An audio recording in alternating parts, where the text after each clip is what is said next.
something which the FBI did. It threatened to get the gambling profiles of casino guests if the casinos did not surrender more information. So that's something else that could be added to your federal record. And the standard, for a search warrant, there's a clear standard in the Fourth Amendment. There has to be probable cause. It has to specify what is being looked for and where it is, and there has to be, in theory, a clear link to a suspected crime. But for these national security letters, the only thing necessary is that for the FBI agents to certify that the records which they compel people to give are sought for or relevant to investigation, to protect against international terrorism or clandestine intelligence agent activities. We saw earlier how broad the definition of terrorist was. There's no reason to think that it's any narrower here.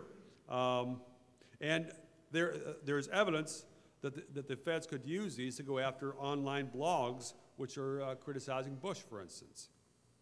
Because the FBI's concept of First Amendment protection at this point is very thin.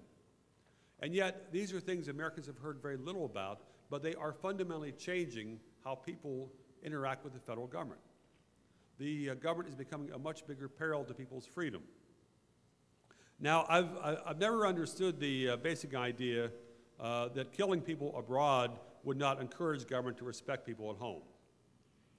But there are a lot of people who seem to think that if America is tough enough in foreign countries, that we will somehow be safe here at home. But it's the same government, and the same bad habits tend to spread and come back this way. It's interesting to think back 6 years ago, early summer 2001, who would have thought at that point that the U.S., that the law of the land in this country would be that the government has a de facto right to torture. 6 years ago, who would have expected that? And not only that, we have an attorney general who was a primary advocate of using torture and making the federal government exempt from the law. And this is our chief law enforcement officer, at least for this week. But it's interesting going back and seeing some of the things which have leaked out of the Bush administration, and I think we haven't even seen the tip of the iceberg in this torture scandal. I think that there's far worse things that have gone on that we don't know about. I'll allude to them a little bit here, but there was a memo which the Justice Department did in 2002, which laid out their strategy on torture. Now, it started out by basically changing the definition of torture to say if someone was not killed or maimed, he wasn't tortured. I mean, this is a pretty low standard for torture.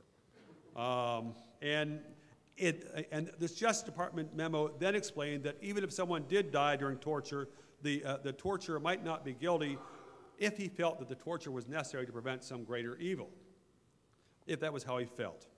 And this Justice Department memo concluded by declaring the president has a right to order torture because he is above the law, at least during wartime, if the president says it's wartime, no matter what Congress says. The Justice Department said the president can exempt government officials from federal criminal law, saying that Congress cannot compel the president to prosecute outcomes taken pursuant to the president's own constitutional authority. In other words, a federal agent can do whatever the president orders him to, and the president has no obligation to prosecute this person. The president can block prosecution simply because the president's authority is superior to the law and the Constitution. This is a memo that leaked out in either late May or June 2004. There was a brief hubbub about some people said, that's kind of going too far, But this was the Bush administration's version of the law of the land, and it still rules. Because when it has come to this, with the wiretapping scandal and other scandals, the administration's fallback position is, well, George Bush has inherent authority. If the president says it's legal, it's legal. The rule of the law at this point means nothing except presidential supremacy, because the president is the law. And it's amazing that there's been so little controversy on these things. Now, Congress, there was some Supreme Court decisions in June of last year that overturned some of these policies and made it clear that the court felt that the Bush administration was violating the law and probably the Constitution. Bumper Hornberger did a lot of fine articles on that back at that point, and Future Freedom Foundation has been in the front line on these issues.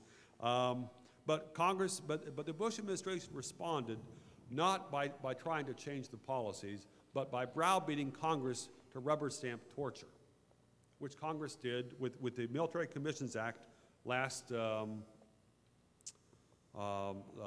September. And this is an absolutely fascinating act. I was reading the history of, well, it's fascinating to see some of the parallels with other history. And there was a turning point in the history of the Nazi regime was the Night of the Long Knives. That was when Hitler ordered the execution of a lot of the top people in the SA, the counterpart to the SS. A lot of them were just rounded up and executed at point-blank range. After that happened, the Nazi Reichstag passed a law a day or two later which retroactively legalized all the executions and said they were necessary for the protection of the state. Well, Congress, with this Military Commissions Act, effectively retroactively legalized torture.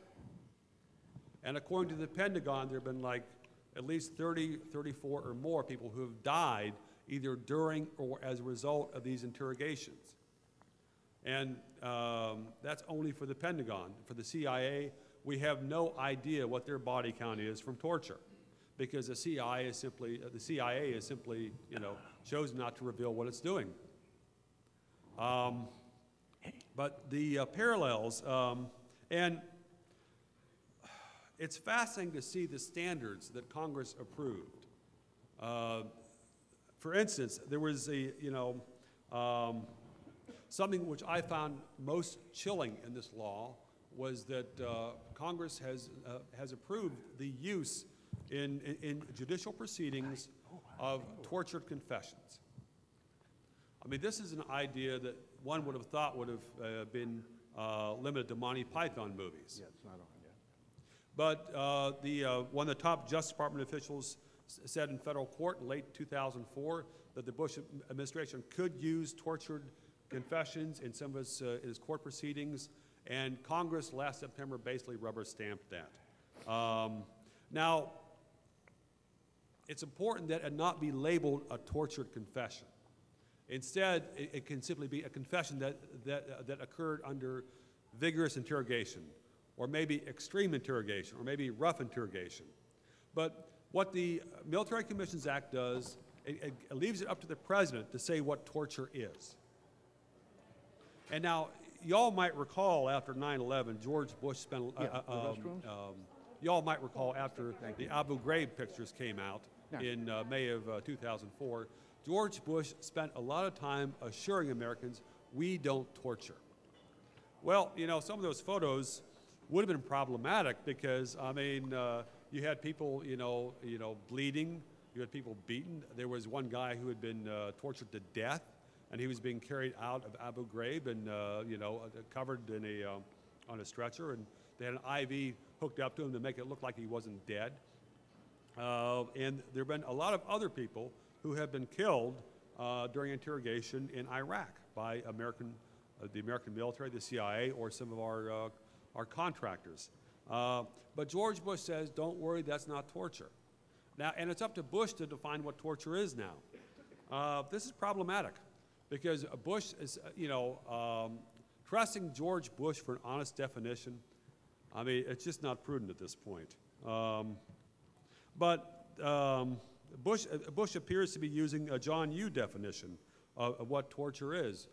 John Yoo was asked, he was the former Justice Department official who wrote that 2002 memo.